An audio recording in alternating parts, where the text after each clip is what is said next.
Como um moleque de 18 anos se tornou a maior esperança do futebol brasileiro. Ele foi tratado como uma joia desde os 9 anos. Florentino Pérez se arrepende amargamente de tê-lo perdido no Real Madrid. Surgiu no Palmeiras como um fenômeno. No Chelsea diziam que ele não ia surpreender, que era o Cuiabá Man. Resultado, gols e mais gols. Recordes quebrados. Se tornou o mais jovem da história a marcar com a camisa dos Blues. Gols na Champions e na seleção. E na seleção não só ganhou a titularidade, como se tornou nossa principal esperança de tentar algo diferente. Gols, jogadas irreverentes e o principal, mesmo com 18 anos, vem chamando a responsabilidade de uma seleção repleta de estrelas. Mas o que ainda podemos esperar do Estevão? Ele pode se tornar a nossa principal esperança na seleção, assim como um dia o Neymar já foi aquela esperança de algo diferente, de uma jogada irreverente. Qual o limite do talento de Estevão? Hoje vamos conhecer um pouco da história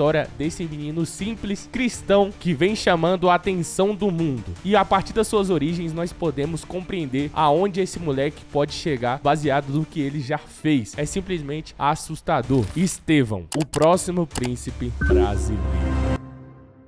Nascido em Franca em 2007, Estevão William já cresceu e demonstrava desde pequeno ter muito talento com a bola nos pés. E aí entra naquele lance daqueles jogadores, né, rapaziada? Igual eu já falei aqui de Ronaldinho, Ronaldo, que desde muito criança você vê que o cara não é normal. Aos 3 anos de idade, Estevão já jogava com meninos de 5, 6 anos e era tão discrepante que forçaram ele a subir de categoria, ainda em Franca. Aos 5 anos, pais das outras crianças iam em massa aos treinos só pra ver Estevão jogar. E aí ele já tava tão acima dos outros que meio que as outras crianças não queriam mais jogar com ele. Os pais estavam falando, tá, sobe esse menino aí porque já tá sem graça. Ele faz o que ele quer com as crianças, então teve aí esse probleminha do talento do Estevão ainda quando criança. Então ainda criança ele já era bem famosinho na cidade e já era meio que chamado de mini Messi pela perna esquerda característica. Logo, a fama dele se espalhou e os olheiros estavam de olho para levá-lo para outro time. Então aos 9 anos de idade começou meio que uma guerra aí para ter o Estevão. Santos, São Paulo, Palmeiras e Cruzeiro fizeram propostas, mas o Cruzeiro pagou muito mais do que os outros e levou Estevão para Belo Horizonte aos 10 anos com tudo pago. O talento de Estevão desde a base era tão discrepante que aos 10 anos de idade ele já assinou com a Nike e se tornou o jogador mais jovem da história a assinar com a Nike, superando Neymar, que assinou quando tinha 13, Rodrigo, que assinou quando tinha 11 e Estevão quebrou já um recorde com apenas 10 anos de idade. Mas não para por aí, né, rapaziada? Está só no começo. Ele ainda vai quebrar, a gente já viu que ele quebrou alguns recordes no Chelsea, mas ainda vem muita coisa por aí. No Cruzeiro, Estevão começou sua jornada e os treinadores imediatamente perceberam que ele era diferente. Seus dribles, seu equilíbrio, sua mentalidade, sua tomada de decisão estava muito à frente dos outros. E o apelido Messinho surgiu aí no Cruzeiro, né? Então chamavam ele de Mini Messi e o Messinho veio aí que se tornou mais popular no Cruzeiro, né, rapaziada? Mas depois de um problema lá contratual, tem até matéria, saiu matéria aí no Globo Esporte, teve uma treta danada e no final das contas o Estevão saiu do Cruzeiro e foi parar no Palmeiras. Em 2021, Estevão se juntou à base do Verdão e foi aí que começou realmente a popularizar o seu talento pro Brasil e pros olheiros do mundo todo. Com apenas 16 anos, ele ajudou o Palmeiras a vencer o Paulista Sub-15, o Paulista Sub-17, a Copa do Brasil Sub-17 e o Brasileirão Sub-17. Tudo isso jogando sempre em categorias acima, né, rapaziada? Então realmente é um talento muito diferente desde sempre. 4 títulos grandes de base em tempo recorde. Obviamente, olheiros do mundo todo perceberam e chegaram algumas propostas da Europa, né? O Barcelona era um dos favoritos para contratá-lo e o PSG estava disposto a pagar um absurdo para ter Estevão no seu elenco, incluindo uma oferta de 50 milhões de euros para levá-lo a Paris. 50 milhões de euros é uma oferta aí de jogador profissional, né, rapaziada? E o Estevão já estava recebendo essas propostas aí ainda adolescente, mas apesar de toda a pressão, o sonho do Estevão sempre foi o mesmo: brilhar na Europa. No fim, foi o Chelsea quem garantiu a sua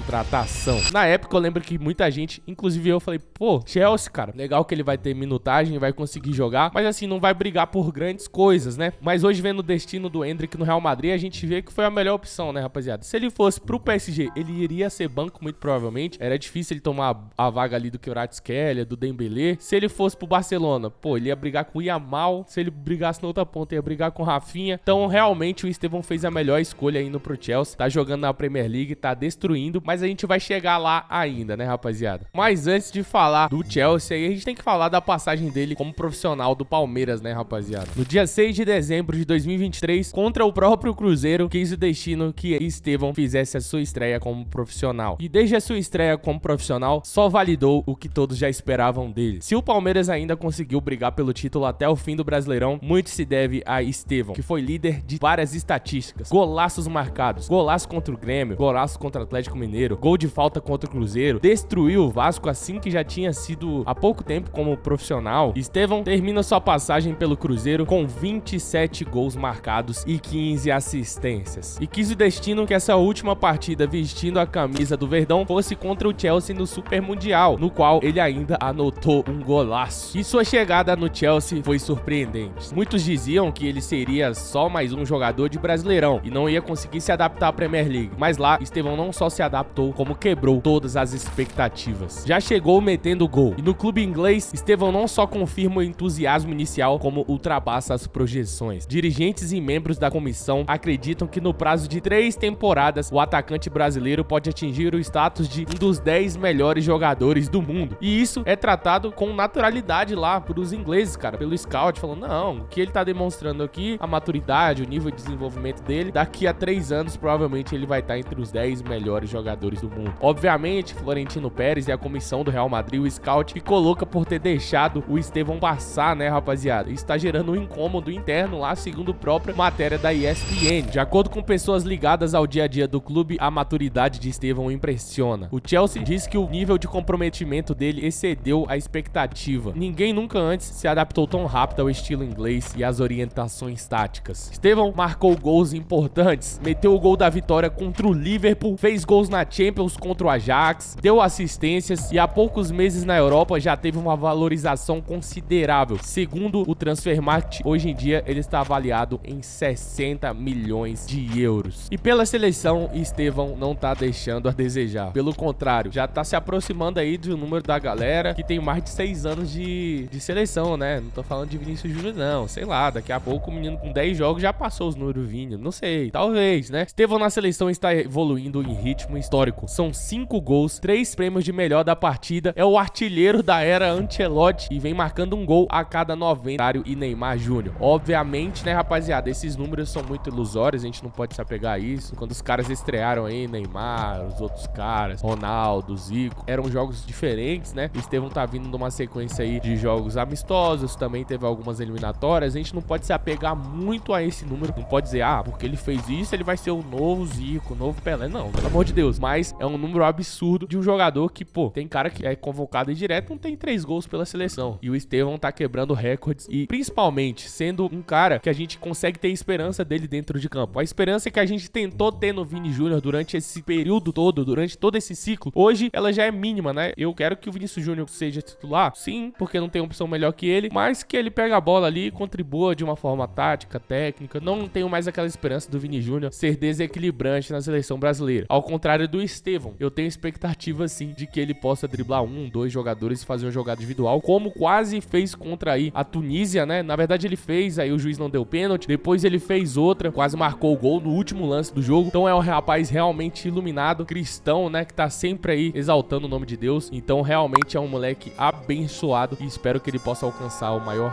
nível possível. E aí, qual a sua expectativa em Estevão, mano? Você acha que ele vai se tornar o próximo grande jogador dessa geração da seleção? Comenta aí sua opinião. Não esquece de deixar o like, se inscreve aqui no canal do Victorando. Tamo junto, até a próxima. Valeu!